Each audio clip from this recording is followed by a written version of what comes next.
vous allez bien, je me présente, je m'appelle Aménan et bienvenue sur l'Éveil Ivoirien. L'Éveil Ivoirien est un média qui vise à traiter des sujets liés aux afrodescendants, mais comme j'ai quitté la France pour le Canada et qu'on me pose beaucoup de questions sur le sujet, j'ai décidé d'en parler un petit peu plus. Aujourd'hui, je vais vous donner les tips afin de pouvoir immigrer facilement et rapidement au Canada en 2024. Il faut savoir que depuis quelques semaines, voire quelques mois, etc., le gouvernement du Canada a annoncé un peu les prévisions pour l'année 2024 et ce jusqu'en 2026. Et je peux vous garantir que l'unique moyen de pouvoir vraiment immigrer au Canada en 2024 sera de considérer l'entrée express.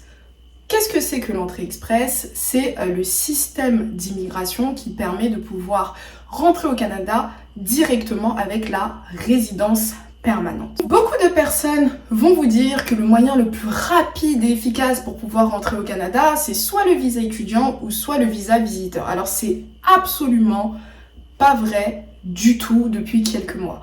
Faut savoir que le gouvernement du Canada s'est rendu compte qu'il y avait énormément d'étudiants qui arrivaient chaque année et donc pour pouvoir limiter en fait cet afflux d'immigration non désirée, ils ont décidé de mettre en place énormément de mesures. Donc en 2024, ce sera absolument pas évident de pouvoir immigrer en visa étudiant, notamment si vous venez de nationalités ou de pays d'Afrique. On va pas se mentir, c'est la réalité. Pareil, concernant les visas visiteurs, en début 2022, voire début 2023, c'était encore possible d'avoir plutôt facilement un visa visiteur. Et encore, vous connaissez les galères que moi, personnellement, dans ma famille, on a pu avoir concernant les visas visiteurs ou touristiques. Donc, c'est pas forcément une très bonne idée. En plus de ça, le gouvernement s'est rendu compte qu'énormément de visiteurs arrivaient au Canada et restaient. Et le souci avec ça, c'est que déjà tu deviens un illégal sur le territoire, mais en plus de ça, ces personnes, afin de pouvoir rester, demandent un statut de réfugié. Et le statut de réfugié n'est absolument pas apprécié par le gouvernement car c'est le seul statut qui oblige ouvertement le gouvernement à prendre en charge à 100% ces personnes. Donc c'est-à-dire la nourriture, le logement, on les aide même à trouver du travail, les visites médicales sont payées par le gouvernement, etc. Donc c'est absolument pas rentable et le gouvernement du Canada ne veut plus qu'il y ait autant de nouveaux faux réfugiés qui arrivent au Canada. Alors que le nombre de demandes d'asile traitées par Ottawa ne cesse de bondir, plus de 16 000 en novembre seulement, contre 9 375 l'an dernier, et 3 980 en 2021. Bref, vous l'aurez compris, pour pouvoir venir au Canada en 2024, il faudra donc utiliser la résidence permanente via l'entrée express. Et pourquoi est-ce que je suis aussi convaincue dans ce que je dis? C'est parce que il y a quelques semaines, le gouvernement du Canada a décidé de laisser les quotas entre 2024 et 2026 égaux pour toutes les acceptations de résidence permanente pour des personnes au Canada et en dehors du Canada, c'est-à-dire 485 000 dossiers doivent être acceptés chaque année pendant les années que je viens de vous citer. Ça fait énormément de personnes et en plus de ça, la politique a été implémentée car il y a à chaque fois des nouvelles catégories.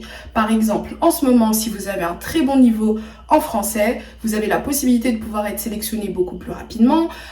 Ils ont rajouté aussi des métiers afin de pouvoir emmener beaucoup plus de personnes à être éligibles à la catégorie des métiers spécialisés. Donc voilà, le gouvernement du Canada nous prouve qu'ils veulent plus de résidents permanents, moins d'étudiants, donc pensez à la résidence permanente. Maintenant, il y a beaucoup de gens qui vont dire oui, mais la résidence permanente, c'est uniquement pour une certaine catégorie de personnes, etc.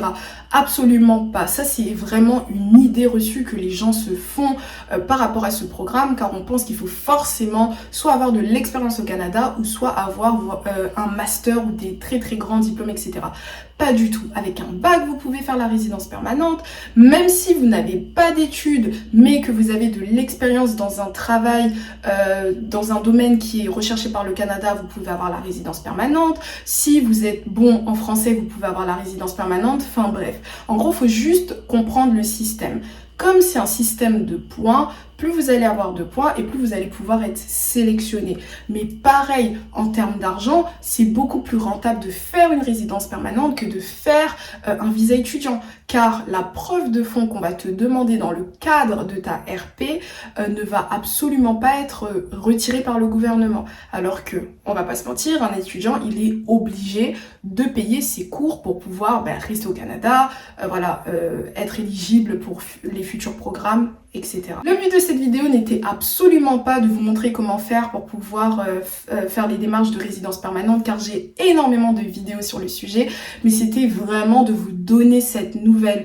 Mettez toute votre énergie sur la résidence permanente, donc le programme de l'entrée express si vous souhaitez immigrer au Canada en 2024. Malheureusement, les autres visas vont plus prendre votre énergie qu'autre chose. Il y a des tirages au sort tout le temps. Si vous n'êtes pas tiré au sort aujourd'hui, peut-être que vous allez l'être dans une semaine ou dans 2 semaines. Vraiment, mettez votre énergie sur cette demande de résidence permanente et je vous souhaite justement la sélection. Ce sera tout pour cette vidéo. Je vous invite à vous abonner, commenter, liker, partager et moi je vous dis à la prochaine pour une prochaine vidéo. Bye bye!